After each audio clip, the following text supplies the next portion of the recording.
आज के इस व्याख्यान में आप सब लोगों का स्वागत है। मैं डॉक्टर पंकज कुमार मिश्र आप लोगों के सामने संस्कृत भाषा विज्ञान की एक शाखा है ध्वनि विज्ञान। उसी ध्वनि विज्ञान में एक उपबिंदु है ध्वनि परिवर्तन की दिशाएं, जिसे मैं लेकर के आप लोगों के सामने उपस्थित हूं। मैं सेंट स्टीफेंस कॉलेज में एसोसिएट प्रोफेसर हूं। मित्रों, जो ध्वनि परिवर्तन की दिशाएं हैं, हमने आपके सामने 14 बिंदुओं को प्रपोज किया है और उन 14 बिंदुओं में लगभग हम लोगों ने 5 बिंदुओं की व्याख्या की है, उसको समझने का प्रयास किया है। समीकरण, विषमीकरण, आगम, लोप और समाक्षर लोप। तदुपरांत अब इसके आगे के नियमों को हम लोग जानेंगे, लेकिन उससे पहले एक बार पुनः पुनरावृत्ति कर लें कि समाक्षर लोप क्या था। जहां पे हमने खत्म किया था आखिरी अपना व्याख्यान, उसमें हमने यह देखा था कि किसी भी अक्षर, किसी भी शब्द के मध्य जब दो समान अक्षर आते हैं तो उसमें से एक अक्षर का हम लोग, एक वर्ण का हम लोग लोप कर देते हैं। और तदनुसार हमने शब्द पढ़ा था नाक कटा का नकटा, स्वर्ग गंगा का स्वरगंगा, खरीददार का खरीदार। ये केवल उदाहरण है, लेकिन दिशाएं हैं तय कि समान वर्ण में से एक का लोप। और यह व्यवहार हमारे साथ बहुत अधिक होता है, जैसा कि हम बार बार बताते हैं कि ऐसी जो दिशाएं हैं, इन दिशाओं का निर्धारण हमारे जो कारण हैं, प्रयत्न लाघव, मुख सुख, ऐसे कुछ कारणों के कारण ऐसा होता है। इसके बाद जो अपना मूल विषय है वह है वर्ण विपर्यय। अर्थात वर्ण विपर्यय से मतलब है कि जहां मूल शब्द में वर्ण की स्वाभाविक स्थान है, जो नेचुरल पोजीशन है, जब उसे लोकप व्यवहार में हम लाते हैं तो वो नेचुरल जो पोजीशन है, जो स्वाभाविक स्थान है, उस स्थान में परिवर्तन हो जाता है। इस वर्ण विपर्यय के लिए भाषा विज्ञान में कई शब्द प्रयोग में आए हैं, कई टेक्निकल टर्म प्रयोग में लाए जाते हैं, जैसे वर्ण विपर्यय, वर्ण व्यत्यय, स्थान विपर्यय, स्थान परिवर्तन आदि। इंग्लिश में इसके लिए टर्म है मेटाथिसिस। अब यहां देखें, मेटा का अर्थ होता है परिवर्तन, आप लोग सभी जानते हैं। अब ये देखें कैसे है। संस्कृत के कुछ शब्दों को हम ले। संस्कृत में एक शब्द है कृत, जिसका अर्थ होता है टू कट, काटना। वही शब्द अपने दोनों स्थानों को बदलकर तर्क बनता है। तर्क, जिसको हम रीजनिंग कहते हैं, रीजन है ना, कॉजेज। जो कृत शब्द है, जिसका अर्थ होता है काटना, वही त और क, इन दोनों वर्णों ने अपना स्थान बदला और क्या शब्द बना? तर्क। और तर्क में हम क्या करते हैं? दूसरे के सिद्धांतों का खंडन करते हैं, दूसरे के सिद्धांत को काटते हैं। तो अर्थ है वहां पर, कृत का जो अर्थ है वह अर्थ कंटिन्यू और कैरी कर रहा है तर्क शब्द, लेकिन शब्द की प्रकृति की दृष्टि से उसमें परिवर्तन हो गया। इसी प्रकार शब्द है हिंस। हिंस को पकड़िए।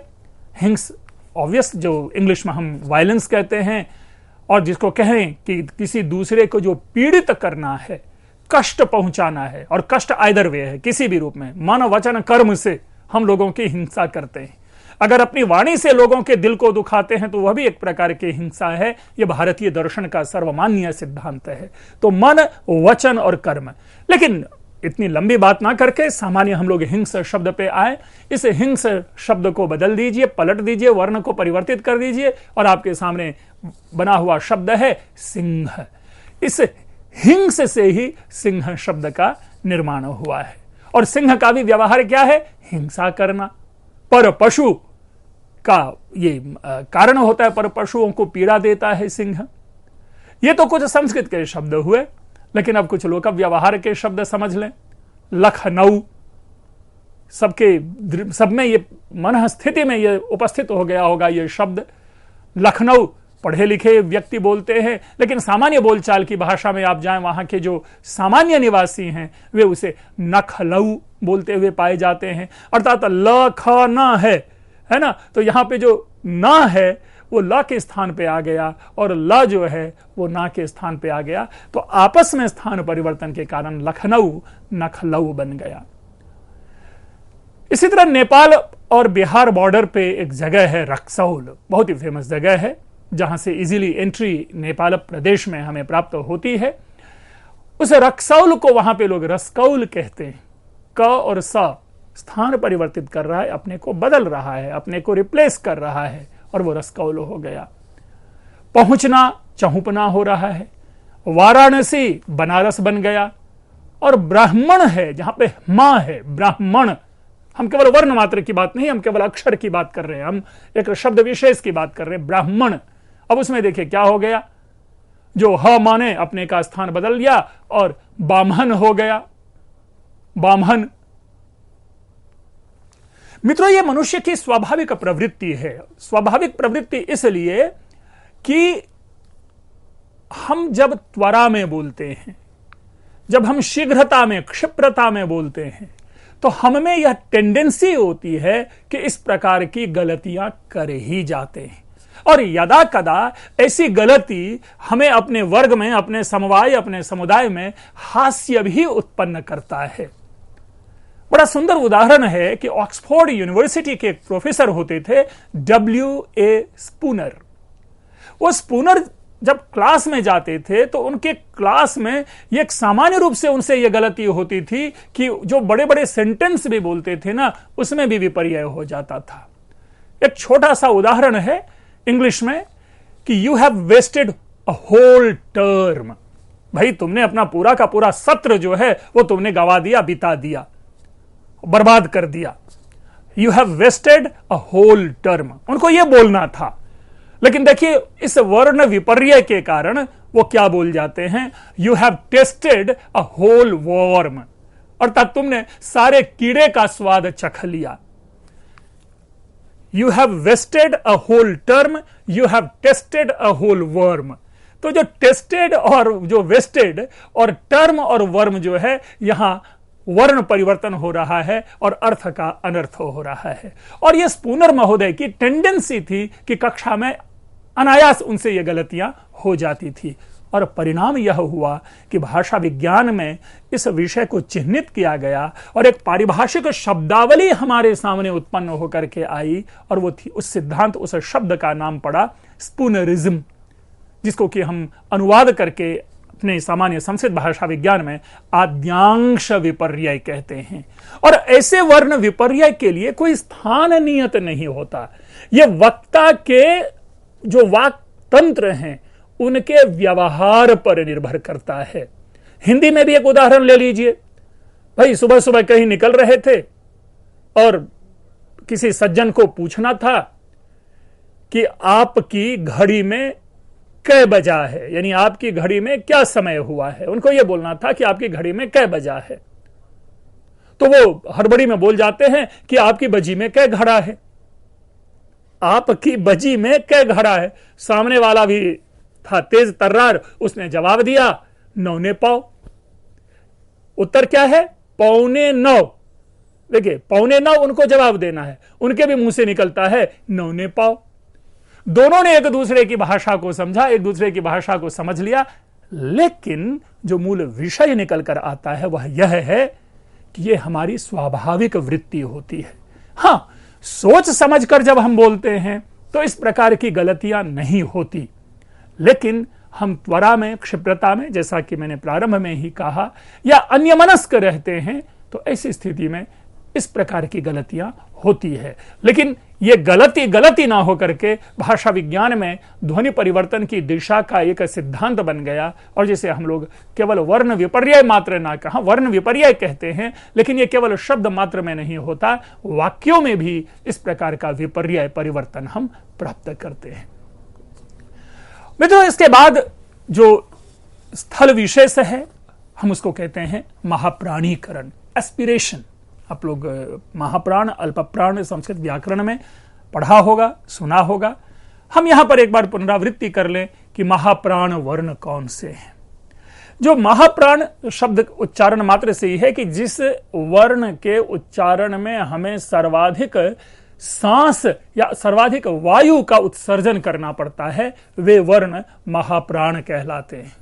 जैसे ख और घ, यानी द्वितीय और चतुर्थ वर्ण जो होते हैं वे महाप्राण कहलाते हैं। ख घ, छ झ, फ भ, ठ ढ और थ ध, ये जो पांचों वर्ण है इनके ये द्वितीय और चतुर्थ वर्ण जो है महाप्राण कहलाते हैं। अब क्या होता है कि हमारे बोलचाल में जो जहां पहले अल्प प्राण वर्ण होते हैं उसी अल्प प्राण वर्ण का कन्वर्जन हम महाप्राण में पाते हैं। उदाहरण है अपने समक्ष जो गृह शब्द है, हम उसको आम भाषा में क्या बोलते हैं? घर। तो जो गृह का ग है, जो अल्प प्राण है, वो ग घ में कन्वर्ट होकर के महाप्राण बन रहा है। तो ध्वनि परिवर्तन की इसी दिशा को महाप्राणीकरण कहा गया। परशु, परशु में देखिए परशु से क्या शब्द बना? फरसा। प के स्थान पर फ, पर फरसा। तो ये प फ में कन्वर्ट हो रहा है, महाप्राण में कन्वर्ट हो रहा है। धृष्ट शब्द, वो भी देखिए धृष्ट का ट, आखिरी शब्द पे ध्यान दीजिएगा क्योंकि अभी हम महाप्राण में जा रहे हैं। ट का ठ बन के क्या बन गया? धृष्ट का ढीठ, बड़े ढीठ हो, हम प्रयोग करते हैं। इसी तरह जो वाष्प है वो प जो है पहले तो व्यत्यय होकर के प भ में बदल रहा है, वो जो है वो महाप्राण भ में बदल रहा है, भाप। शुष्क सूखा बन रहा है, क ख में बदल रहा है। तो इस प्रकार ऐसी ये जो भाषा की प्रवृत्ति है हम देखते हैं कि उसमें टेंडेंसी होती है अल्प प्राण का महाप्राण में परिवर्तन हो जाना, और इस प्रकार से यह ध्वनि परिवर्तन होता है। लेकिन ध्यान रखेंगे ये केवल महाप्राण वर्णों के साथ ही नहीं होता, यह अल्प प्राण वर्णों के साथ भी होता है। और इसको हम लोगों ने, इसका नाम क्या बना? अल्प प्राणीकरण, डी एस्पिरेशन। तदनुसार अब इसको जरा समझे हम लोग कि जो अल्प प्राणीकरण, पहले यह देख लें कि अल्प प्राण वर्ण कौन कौन से हैं। तो प्रथम और जो तृतीय वर्ण है क और ग, हम इसको अल्प प्राण कहते हैं। सारे जो जो आप पाएंगे जो कुचु टू तुपु, जो कवर्ग चवर्ग टवर्ग तवर्ग पवर्ग, इसमें जो प्रथम और तृतीय है वे अल्प प्राण कहलाते हैं, और द्वितीय और चतुर्थ है वे महाप्राण कहलाते हैं। तदनुसार देखें, धा धातु से शब्द बनना चाहिए, धधाति रूप बनना चाहिए, लेकिन क्या हो रहा है? धधाति के ध के स्थान पर द आ रहा है, ध कन्वर्ट हो रहा है। जो आदि महाप्राण है वह अल्प प्राण में कन्वर्ट होकर के दधाति बनता है, या इसी को लिट लकार में जहां धधार है हम वहां पर दधार पाते हैं। आप और उदाहरण देख रहे होंगे, धधौ दधौ हो रहा है। मतलब दूसरे शब्दों में धा की जो प्रवृत्ति है उसके जो महाप्राण है वो अल्प प्राण में प्रवृत्त हो जाते हैं। सिंधु शब्द ध, पुनः देखिए ध, ये पुनः अल्प प्राण में कन्वर्ट होकर के हिंदू बन गया। ध का कन्वर्जन द में हो रहा है। शब्द है स्वादिष्ठ, स्वादिष्ठ, ठ महाप्राण, लेकिन हम क्या बोलते हैं? स्वादिष्ट, ट वर्ण बोलते हैं।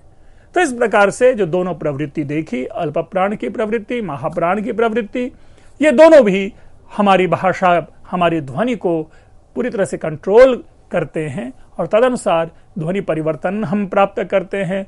और ये ध्वनि परिवर्तन के कारण के साथ साथ ये ध्वनि परिवर्तन की दिशा को भी तय करते हैं। मित्रों, इसके बाद आता है घोषीकरण। घोष और अघोष, या सघोष और अघोष, व्याकरण में इन दोनों शब्दों को पढ़ा होगा आप लोगों ने। हम इसको कहते हैं वोकलाइजेशन और डीवोकलाइजेशन इंग्लिश में। पहले देख लें कि घोष, घोष से मतलब है इको, है ना। जिन वर्णों के उच्चारण में आपको एक डबल ध्वनि सुनाई पड़े, एक गूंज अनुगूंज सुनाई पड़े, हम उसे घोष या सघोष कहते हैं। फॉर एग्जाम्पल, जो तृतीय और चतुर्थ वर्ण है वह घोष होता है, और प्रथम एवं जो द्वितीय वर्ण है वह अघोष होता है। तो जब हम घोषीकरण की बात करते हैं तो इसका क्या अर्थ हो जाएगा कि घोषीकरण के संदर्भ में जो अघोष वर्ण है वह अघोष वर्ण घोष में बदल जाएगा, उसमें परिवर्तित हो जाएगा। जैसे शब्द है शाक, क आ रहा है, क अघोष है और उसी का परिवर्तन हो गया किसमें, साग। ग यहां पर वोकल है, अर्थात यहां ये सघोष घोष है, तो क ग में बदल रहा है। फिर है काक, काक में काग, फिर क, उदाहरण क के दोनों आ गए। कंकण मूल शब्द है, हाथ में जो हम बैंगल्स पहनते हैं उसी में एक आभूषण विशेष का नाम है कंकण। कंकण को हम बोल नहीं पाते और वह क्या हो रहा है, कंगण बन रहा है। नकद, कभी किसी को नकद बोलते हुए नहीं सुना होगा, ये नकद जो है ये नगद हो रहा है, क ग में बदल रहा है। इसी प्रकार एकादश, हमारा फोकस जो है वो फोकस हम ले रहे हैं क पर, एकादश के क पर, वो क किस में बदल रहा है, ग में बदल रहा है, अगेन घोष में परिवर्तित हो रहा है। और तो और सती, सती का मतलब है यह शती, यहां सती लिखा गया, इसको हमने शती, क्या मतलब होता है, जो शताब्दी जिसे कहते हैं, 100 वर्षों के समूह को सती कहते हैं, वो क्या बन गया, शदी, द आ गया, शती शदी सदी में बन रहा है, त का द में परिवर्तन हो रहा है। द क्या है, घोष वर्ण है। तो मित्रों इस प्रकार से क्या देख रहे हैं कि जहां पर अघोष वर्ण है वो अघोष वर्ण परिवर्तित होकर के घोष में आ रहा है, घोष में अपना स्थान ले रहा है। ये केवल उदाहरण मात्र है, आप स्वयं घर बैठ करके ऐसे और कई सारे वर्णों, ऐसे कई सारे शब्दों का आप एक सूची, शब्दों की सूची बना सकते हैं और जिससे आप इस विषय को, इस बिंदु को और अच्छी तरह से समझ पाएंगे।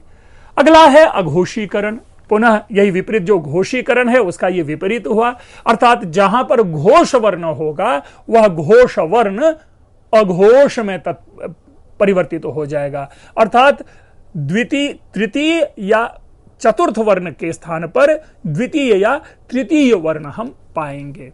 उदाहरण लेते हैं, तद, तद है और पर है, तद प्लस पर है, तो ये द जो है कन्वर्ट होकर के त बन गया और तत्पर शब्द बनता है। तद है, पर है, क्या बना, तत्पर। इसी प्रकार से उत है प्लस कट, उद प्लस कट होना तो चाहिए उदकट, लेकिन द जो घोष है वो अघोष में परिवर्तित होकर के उत्कट बन रहा है। इसी प्रकार शब्द है मदद, लेकिन मदद नहीं बोल पाते हैं, हम इसे मदद बोलते हैं, भाई मदद कर दो, मदद नहीं होता, मदद होता है। शब्द है वागपति, वाणी के स्वामी, ग कन्वर्ट होकर के क बन रहा है और वो बन गया वाक्पति। वाक्पति राज बहुत बड़े संस्कृत के विद्वान लेखक हुए हैं और राजा भी रहे हैं, तो ये वाक्पति है, वाक्पति ऐसे शब्द होते हैं। फोकस अगेन किस जगह पर है, घोष वर्ण अघोष में परिवर्तित हो रहा है, तो जहां घोष वर्ण अघोष में परिवर्तित होगा इस नियम को अघोषीकरण कहेंगे। इसके बाद उदाहरण है अनुनासिकीकरण, नेजलाइजेशन। कई ऐसे शब्द होते हैं जिनमें मूलतः अनुनासिक नहीं होते, लेकिन हम उसमें अनुनासिक कर देते हैं। लेकिन इसमें भी इसके दो भेद हैं, एक सकारण अनुनासिक होता है, एक अकारण अनुनासिक होता है। सकारण का मतलब क्या कि उसमें नेजल साउंड जो है, यानी पंचम वर्ण यमगणनम, अर्थात न, य, न और मा, ये पांचों के पांचों वर्ण जो है जो अनुनासिक हैं, और उनमें से कोई भी एक वर्ण अक्षर के शब्द के मध्य में विद्यमान होते हैं, तो हम उच्चारण में उन वर्णों के स्थान पर अनुनासिक उच्चारण कर लेते हैं।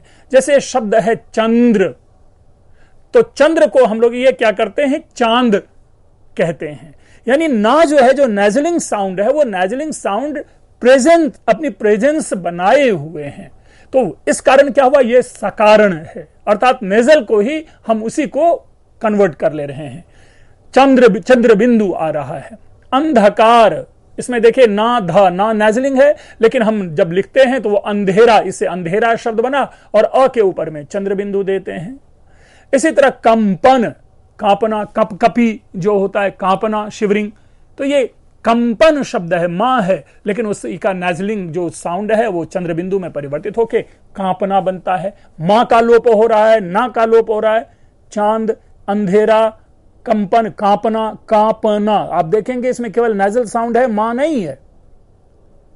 लेकिन कुछ ऐसे भी अनुनासिकीकरण के नियम है जो कि अकारण, बिना किसी कारण के हो जाता, अर्थात वहां पर नेजलिंग साउंड प्रेजेंट नहीं है मूल अक्षर में, लेकिन वो मूल अक्षर अपने में पता नहीं किस नियम से कैसे अपने में या तो क्षेत्रीय प्रभाव हो या क्षेत्रीय भाषा का प्रभाव होता है, जिसके कारण हम वहां पर नेजल साउंड ले आते हैं। जैसे हाथ शब्द है, आपने बहुतों को हाथ के स्थान पर हाथ बोलते हुए सुना होगा। हाथ गलत है, हाथ है, लेकिन वो नेजलाइजेशन होकर के हाथ बन रहा है। एक मिठाई है पेड़ा, आप पाएंगे क्षेत्र विशेष में पेड़ा को पिंगड़ा कहा जाता है। ये बड़ा ही मनोरंजक है, पेड़ा को पिंगड़ा कहा जाता है। इसी तरह जो घास है, जो घास पशुओं का चारा जो होता है, घास को लोग घास कहते हैं। अब यह अकारण है क्योंकि कहीं भी मूल शब्द में अनुनासिक विद्यमान नहीं है, नेजलिंग साउंड नहीं प्रेजेंट है, लेकिन फिर भी यह ध्वनि परिवर्तन की दिशा है जो वहां पर नेजलिंग साउंड दे देता है।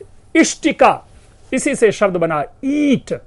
अब देखेंगे ई और ट के मध्य में एक नेजल साउंड आ रहा है, लेकिन मूल शब्द इष्टिका में कहीं भी नेजलिंग साउंड नहीं है। अश्रु, अश्रु से क्या बन गया? आंसू, पुनः यहां पर नेजल है। उष्ट्र, उष्ट्र से क्या बना? ऊंट, अनुनासिक देखिए ऊंट, चंद्रबिंदु।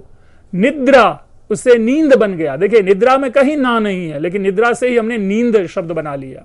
सर्प, दूर दूर तक कहीं भी नेजल साउंड नहीं है, और उसी सर्प से बन गया सांप, नेजल साउंड। उच्च, उच्च वर्ग कहते हैं ना, उच्च पद कहते हैं, तो वहां बन गया ऊंचा। अर्थात ऐसे जो शब्द हैं, शब्दों में जो ऐसी प्रवृत्ति देखी जाती है, उन प्रवृत्ति में जो नेजल साउंड है, अनुनासिक शब्द है, उनका कोई कारण नहीं दिख रहा। तो अनुनासिकीकरण के दो भेद हुए, सकारण अनुनासिकीकरण, अकारण अनुनासिकीकरण। सकारण अनुनासिकीकरण को हम तद्भव रूप में या ध्वनि परिवर्तन के किसी अन्य नियम के अंतर्गत भी रख सकते हैं, लेकिन स्पेशली जो अकारण परिवर्तन होता है वही मेनली नेजलाइजेशन का बेसिक एग्जाम्पल है। यही एक सामान्य उदाहरण है, क्योंकि आयातित नेजल है यहां पर कोई प्रकृति नहीं है नेजल का, लेकिन शब्द में वो नेजलिंग साउंड आ जाता है। तो ये बना आपको अनुनासिकीकरण, नेजलाइजेशन। इसके बाद है ऊष्मीकरण। हम आप सभी जानते हैं कि ऊष्मीकरण भी ऊष्म वर्ण होते हैं, श, श, स, ह, ऐसे ऊष्म वर्ण होते हैं। तो कई जगह आप पाएंगे कि शब्दों की जो प्रकृति होती है वो किस नियम से है। संस्कृत व्याकरण में या संस्कृत भाषा विज्ञान में इस ऊष्मीकरण के लिए परिवर्तन के नियम नहीं है, लेकिन कई ऐसे वर्ण हैं जो ऊष्म में परिवर्तन हो जाता है, ऊष्म वर्णों में परिवर्तन हो जाता है। उदाहरण ले, जैसे केंटुम, हम लोग ने पढ़ा है केंटुम और शतम वाला सिद्धांत, बहुत पहले भाषा विज्ञान की श्रृंखला में ये चर्चा आ चुकी है। जो केंटुम है वहां का जो क है वो ऊष्म श में परिवर्तित हो रहा है, तो केंटुम क्या हो गया? शतम। ठीक है, परिवर्तन। इसी तरह 8 को ऑक्टो ये शब्द है, उस क की जगह पे श आ रहा है, अष्ट। तो ये ऊष्मीकरण है। कई लोगों की प्रवृत्ति होती है कि जो चवर्ग का उच्चारण नहीं कर पाता उसकी जगह वो श बोलता है। खास करके असम प्रदेश में आप जो शब्द है, जैसे चीनी कहना है, शुगर को चीनी, तो वो चीनी नहीं कह पाते, वो चीनी कहते हैं, चीनी। वो स का एक साउंड आता है। कोई लोग कुछ होता है तो कुछ को कुछ ना बोल करके ऐसी ध्वनि आती है जैसे लगता है कि कुछ बोल रहे हो। अस्तु मित्रों, ये परिवर्तन होते हैं और ये यथार्थ है। ऐसा भी नहीं है कि भाषा वैज्ञानिकों ने ये काल्पनिक रूप प्रदान किया है, नहीं। हम आप जो बोलते हैं, हमारे आपके बोलने की उसी प्रवृत्ति को भाषा वैज्ञानिकों ने अपने अध्ययन का क्षेत्र बनाया और तदुपरांत इस निष्कर्ष पे पहुंचे कि किस किस जगह पे, किन किन स्थलों पे हम ऐसे परिवर्तन करते हैं और उन परिवर्तनों के कारण क्या होते हैं और उन परिवर्तनों की दिशाएं क्या होती है। मित्रों, जो कुछ बचे हुए बिंदु हैं हम उसको अपने अगले व्याख्यान में समाहित करेंगे और ध्वनि परिवर्तन की दिशा के साथ कुछ ऐसे टेक्निकल टर्म्स हैं जिनको जानना जरूरी है, मैं उसे भी आप लोगों के सामने प्रपोज करूंगा और हम आप इसे जानेंगे। आपने ध्यान से सुना, आप लोगों का बहुत बहुत धन्यवाद।